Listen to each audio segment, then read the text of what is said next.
My first in real life game was with a great group. I put up a profile on Bumble Best Friends Forever, where my opening line was looking for other queer/femme people to play Dungeons & Dragons with in the LA area because that's who I am. I made a lot of friends, none of which played Dungeons & Dragons, but one person I met knew someone who was into the game. So she hooked me up and I got an invitation to my first ever Dungeons & Dragons game. 6 people, all queer and or femme, save for the cis-het male DM, who was dating one of the players. Wait. Oh. Quite an age gap, but they do they. We had a great time for all the 3 sporadic sessions we played over 6 months. He was really great at DMing. I got really close to his girlfriend during this time. Our kids became friends. We talked about starting a business together. One night, I was over at her house when she got the call that he was in jail for soliciting a minor in a sting operation by LAPD detectives. He was arrested for propositioning a make-believe 14-year-old on Omegle and showing up to the minor's house after messages made it clear he was explicitly expecting. Could you have a seat over in that chair, please? Detectives were waiting for him instead. My friend decided to stand by her man despite her being 20 years his senior and having 2 very young daughters, 9 and 5, who were my kids' best friends. Needless to say, as much as they tried to keep this quiet, court dates in jail put a real dampener on working out D&D scheduling, so the game quickly dissolved. Man, I cannot wait to play Dungeons & Dragons. This session is going to be so great. FBI, open up! A few moments later.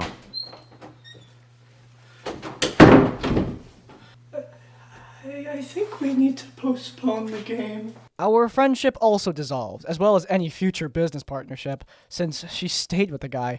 I called CPS and made a report and only regret that our current law enforcement systems are more in the business of retribution rather than prevention because CPS could do nothing preemptively. First, great video by Morbid Zoo on this exact topic. Obviously, content warning for a lot of mature stuff, but if you are interested in education on this topic, it's a great video. But other than that, yeah, I must say, of all the scheduling issues I've seen in my D&D career, this is a little more than most people need to deal with. Though, can't say this couple doesn't deserve the problems.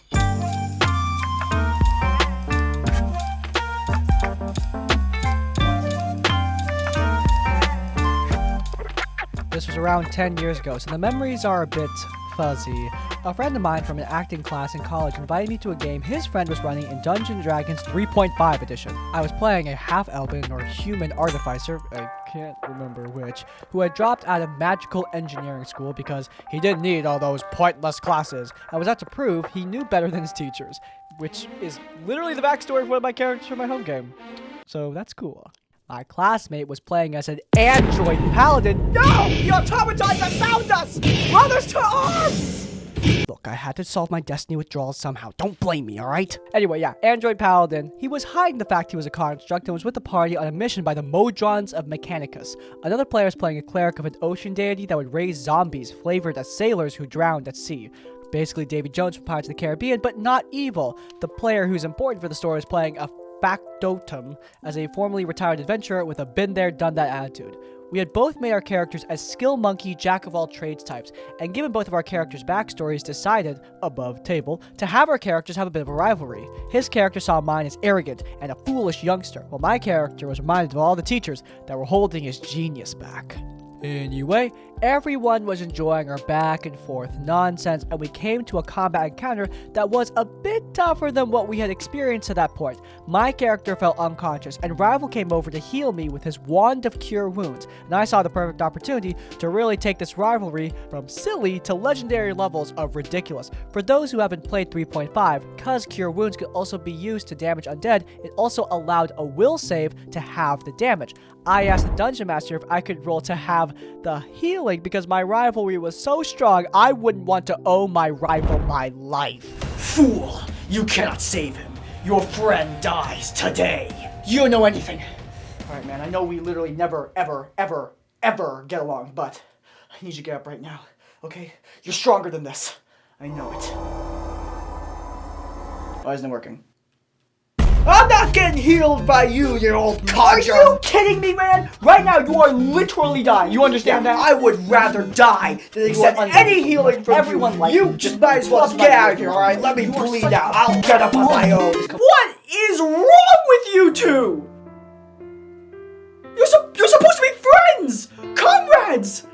friendship is weird. I'm out. I'm done. I'm gonna go talk to my kids. I'm gone. He rolled his eyes and said, yeah, I guess you could try that. Nat 20. The table erupts in laughter. The rival player roleplayed his response beautifully. A couple sessions later, the rival character ended up dying.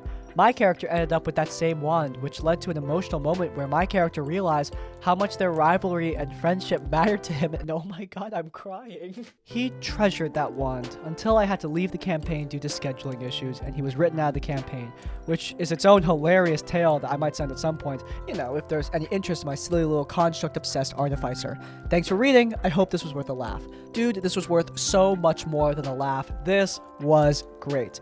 Now, I hate it when people say something like, people can't take a joke these days, because usually that just means their jokes suck, but this kind of thing is exactly why I think you need to, let yourself loose a little bit. Let go of some of that death grip on the reins of your character and the story, and just let stuff happen. The other guy could have been upset about you refusing to heal. Like, I know some players who would have been actually upset about that kind of thing, but instead, they rolled with those punches, and you did too. Above table agreement probably helped a great deal in this. The real horror story is that the story couldn't continue due to scheduling issues, because overall, yeah, this was a funny, great tale of some awesome party rivalry and what can go right when you talk above table. Above table talk is not just preventative for horror stories, it can also help to create great stories for your table.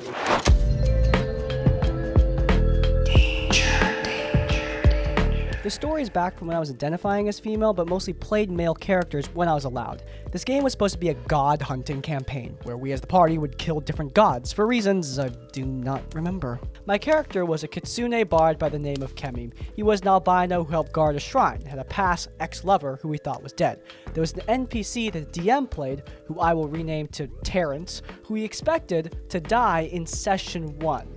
The game started with all of us waking up in a stone room on stone beds with no memory of how we got there, and a drow crashing through the door. When we asked what we do, I asked him if I know the guy, since we're waking up at my shrine. The dungeon master told me that I did know this drow guy, and I decided right then and there that this was my character's brother figure.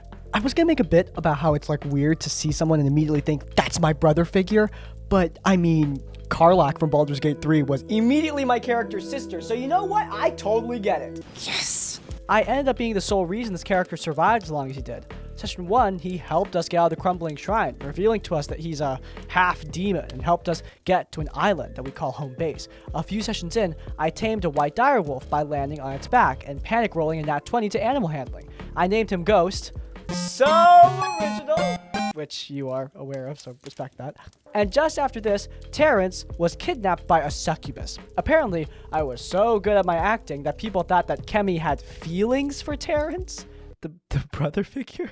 I just played my character being upset that someone he considered to be his brother was just kidnapped, and that he'd potentially have to deal with never seeing him again. This ended up leading some very unfortunate events. I was basically pressured into having Kemi have feelings for Terrence, and after Ghost helped us by basically like sniffing him out, Ghost ran off. Another instance of me losing a mostly roleplay companion because I almost never used him in combat. It would take an action to command him to do something after all. Terrence and Kemi were made a couple, and our dungeon master decided to make things creepy by doing a one-on-one romantic conversation with me as Terrence. This was mostly harmless as I made sure it went nowhere and never agreed to have another roleplay session like that. Later on, the dungeon master did a little too much research into Kitsune, finding out that they could change their gender at will to include reproductive organs and could subsequently get pregnant. Guys, don't pretend like he did some kind of serious biological research. Come on. Oh man, work was a pain today. What are you doing? I am poring over these most ancient tomes, searching for any lore on the Kitsune. Like the fox thing? I must discover how to fit a male Kitsune into my pregnancy fetish story. I was very uncomfortable with this, but eventually, because everyone seemed to like the idea, I went along with it. I did get attached to the idea of them having a small blue fox boy son and decided that I was going to name him Barry. During the whole game, I was essentially the main character of the story, and I felt very uncomfortable with being in the spotlight for so long, as I liked it for a short time, but not constantly. It was unfair to my other friends, and again, I don't like to be in the spotlight for extended periods of time. Eventually, when Kemi was set to give birth, the DM had, again, done too much research and decided that Kemi was to give birth not 1, not 2, not 3, but 5 whole children, because foxes could give birth to a max litter of 6, and he rolled a d6. And now I shall roll for your pregnancy.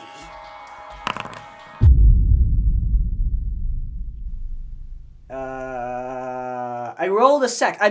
I rolled a 6. 6. He also gave me an overpowered demon-like form and said it could only be used during the birth process, so Kemi could handle giving birth to 5 partial demon babies. After the whole birthing process, Grandpa Demon came up from hell to take one of the babies, who just happened to have a little too much demon in him, to which my character reasonably got defensive of his children and told the grandpa to bugger off. The Dungeon Master warned me that the child could potentially die if I left it on the surface for too long, and also said I would never see the child again if I didn't let the grandpa take away the child. But the grandpa had already left before he had said anything. I completely gave up on the game after that. I'm surprised I even went through with all of that, but I'm a people pleaser and thought everyone was having fun. Plus, I was always told the Dungeon Master is law, and every decision with my character's story felt like it was decided anyways without me having any say. Thankfully, I'm working on those issues, and I haven't played a single game with that guy as DM since. I still want to play games with him as a player, but definitely put a wedge between us that I really won't be able to get rid of. So, general rule of thumb, if I did that on an actual play with, say, Fall Cosplay or Jacob Crow, I'll be frank and say I think I would instantly lose my entire career and neither of those people would ever talk to me ever again. A good rule of thumb for whether or not you should continue interacting with this guy, but again, you know him, I don't. Maybe this person is just wonderful and amazing, but yeah, giving them the DM position is not a good idea. Though even as a player, I'd be suspicious. This story is just... I mean, man, it's a lot. Look, a pregnancy story like this is just way too intense. And I love that this guy is trying to be lore accurate to Kitsune, when, again, the lore of a mythological creature is kind of whatever you want it to be. A Kitsune does not need to go through this plotline at all, just because in mythology they're like this, which I'm sure is more than dubious. But the point is, there is no excuse for doing something like this if someone doesn't want it. Cut it out and let people have the spotlight in a way that they actually want, not in a way that you just think is going to be fun for yourself. The system was GURPS, which is the only way that's legally allowed to be pronounced. The setting was a fairly typical fantasy world. The players were mostly middle-aged. I think the youngest in the group was 20-something, along with a few of their kids. The relevant characters were me, a tiny little beastmaster who typically rode her pet bear with a specific flaw that basically boils down to can't lie my way out of a paper bag, partly because I tend to be like that in real life. The wizard, who was secretly evil and who had a spell called Death Touch, secretly evil. Now succumb to the hand of death. Oh wait, no.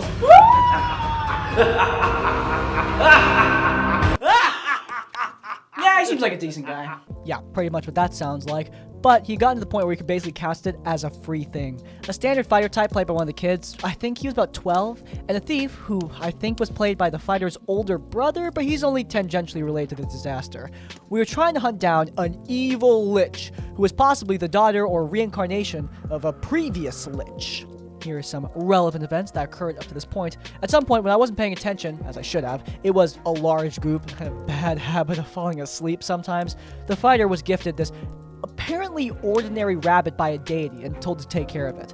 We found this nifty magical armor that belonged to the previous evil lich. The fighter was wearing the armor part, which was basically +3 or, whatever to body armor, and the wizard was wearing the helmet that had a lot of special powers, including the ability to call up an impenetrable cloud of darkness that only the person wearing the helmet could see in. Literally my least favorite ability in the entire game. Why would you do that, Dungeon Master? Say it with me, guys. Screw the House of Grief. So anyway, we defeated the evil lich. We're all kind of standing around figuring out what to do next. This hippogriff rider comes by and asks what we're doing. We explain the whole defeating the lich thing. The rider asks something about the armor. My compulsively honest character tells him all about the armor. The rider tells the group that his people are going to come back to take the armor and put it somewhere safe. The group have been planning on keeping the armor, but weren't willing to fight the hippogriff riders about it, so they just decided to give it up. But the wizard wasn't having it, and he decided that if he was going to have to fight the riders, he was going to keep the whole suit of armor. Rather than asking for it, he decided to kill the fighter and take it. So he summons his impenetrable cloud of darkness and goes to attack the fighter. After his first attack, the rabbit jumps close to the wizard's chest. Suddenly, though the fighter can't see anything else, he can see the wizard. So the wizard decides he'll deal with the rabbit first, then get back to the fighter. Need to make sure to deal with the true threat lurking in this forest. If I don't kill this thing, I'm definitely going to be dead. Alright, Joel.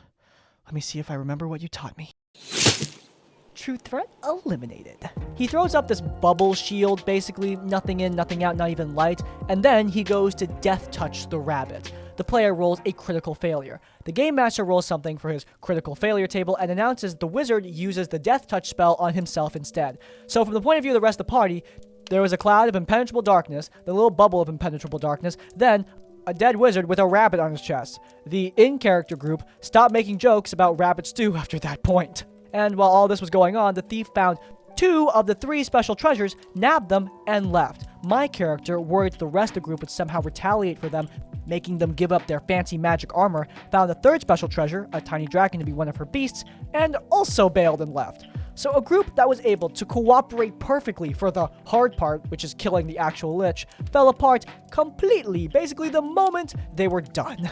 You know what? Honestly, I kind of get it. Did any of you guys play World of Warcraft back in the day? Remember the horror stories about rolling to need? Loot thieves taking all the treasure after killing Onyxia? Man, loot brings out the worst in all of us, fictional loot or not. This is why, as a game master, I try to minimize the amount of conflict that rises from treasure. For example, giving treasure that obviously caters to one character's build rather than another character's. Admittedly, this is not a perfect solution. A lot of loot is going to be general, and frankly, sometimes those debates make the game a lot more fun. However, when it turns into PvP, it might be something you would rather avoid. It's not just about above-table conversation, though that does help. It's also just about general trust, just getting the vibe of the group and knowing that people aren't going to have freakouts like this over their loot and treasure. And also, stop giving players impenetrable darkness abilities. They're annoying as crap to deal with. I'll rant about that another time.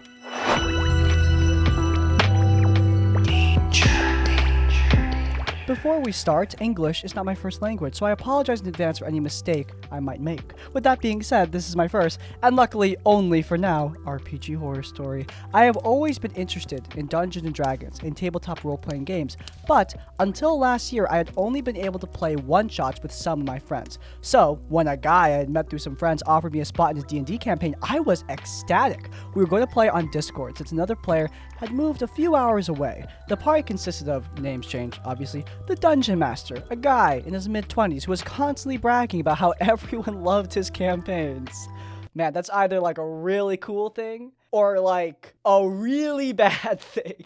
Sean, a pretty chill guy, also mid-20s, with whom I still talk to sometimes. He played a human barbarian. We had Mark, who just turned 20. He was a human draconic bloodline sorcerer. He was also... autism and ADHD. Thank you for explaining. That's nice of you. And kind of a murder hobo. After I talked to him after he almost got killed in the first session, he tried to improve. Me, at 19, I was playing a half-elven warlock with a homebrew patron, which really wasn't. DM just took things from the undying patron, but whatever. We were supposed to have a cleric in our party, but she missed the first 2 and only sessions because she had a job and had to work, and our dungeon master was just too busy to reschedule both sessions. So, with the premise of us being on a chariot going into the city, we start the campaign. We're not even 5 minutes in, and a group of 10 bandits attack us. With just the 3 of us, 2 being casters on top of that, we barely make it out alive, but that's enough for our characters to decide to stick together. The Dungeon Master laughs about us nearly being TPK'd, saying that he was glad he didn't stick to the original idea, a pack of 50 wolves? What's the average size of a wolf pack? Oh, God! I get that it's rare, but this is just terrifying. but still, less than 50. During this fight, I started noticing that he had a pretty clear favoritism for my character.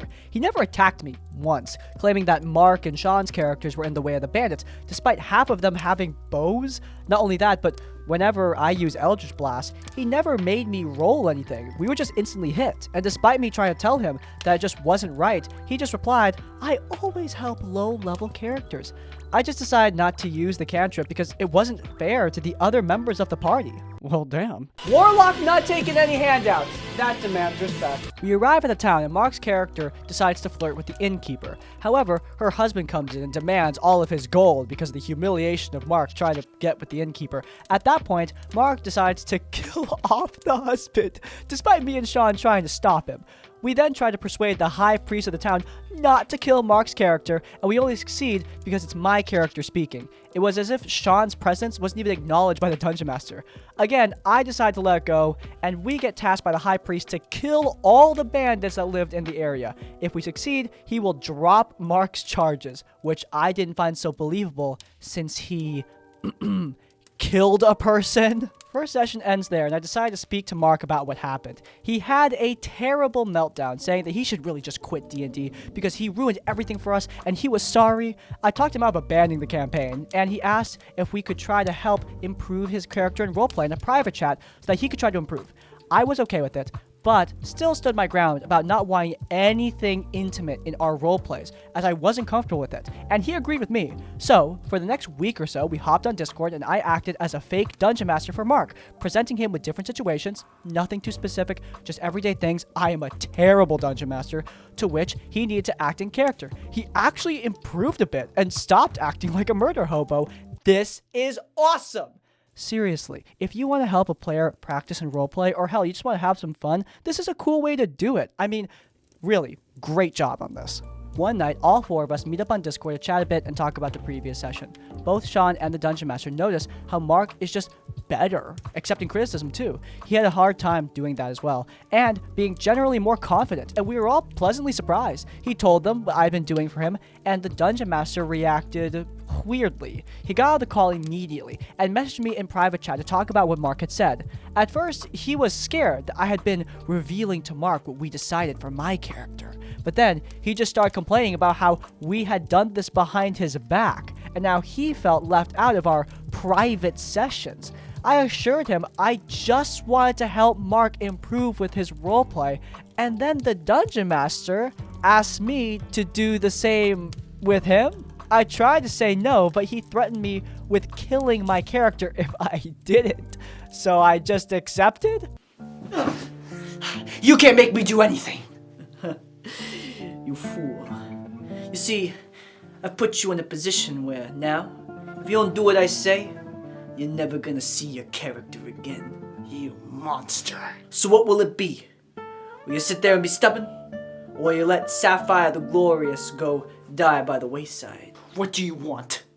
Good. I know it can be hard. Staring down the barrel of an offer you can't refuse. Enough with the double talk. Just tell me what your conditions are. Look, all I want is one thing. Private roleplay sessions, just like what you were doing with the other guy. Serious? Okay, I mean, yeah, sure. Just no, erotic stuff, and I think we could do that. Dude, why are you giving me that face? Okay, now I want two things. Yeah, the same rules applied for him. That is nothing intimate. The Dungeon Master assured me that he completely understood and that he wouldn't do anything that I didn't like. Oh boy, I don't like that at all. And so it began. The first time, everything was okay. He presented me with some important NPCs that we had met during our first session, and I acted in character. Nothing much. However, this private session, as he kept on calling them, had started to become more important than the actual campaign. We had to wait more than a month for our next session because the Dungeon Master hadn't improved enough. I was starting to get annoyed, and so were Sean and Mark. And we pressured the DM to tell us what day, we could play the game. He told us to wait 2 more weeks, and then we would play. In the meantime, he kept on asking me to roleplay with him, and I did. Now, I know I was dumb and wrong for enabling him, but I just didn't want to risk the campaign being shut down because of me. His NPCs had become more flirty with my character, which I did not like at all, and tried to dismiss it until he asked me to roll a Constitution saving throw, which I failed with a 19. He then went on to describe how my character was suddenly feeling dizzy and just blacked out. When she woke up, she was tied to a bed, and the Dungeon Master's favorite NPC was basically... I always say it's something, but it's usually the same thing. It's this thing! Just stop! Yeah, the Dungeon Master was explaining in detail what was going on and what my character felt. I immediately got off the call when I understood and messaged him that I'm not okay with what he had done. He replied that he was sorry, he just wanted to try out a few new mechanics. Hey dude, I just finished some new mechanics and additions to the book. Oh, great!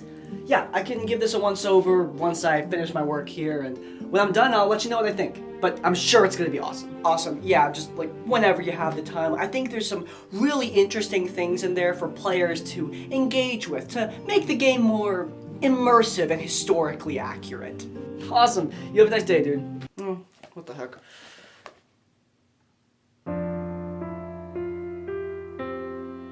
Hey, by the way! Yeah?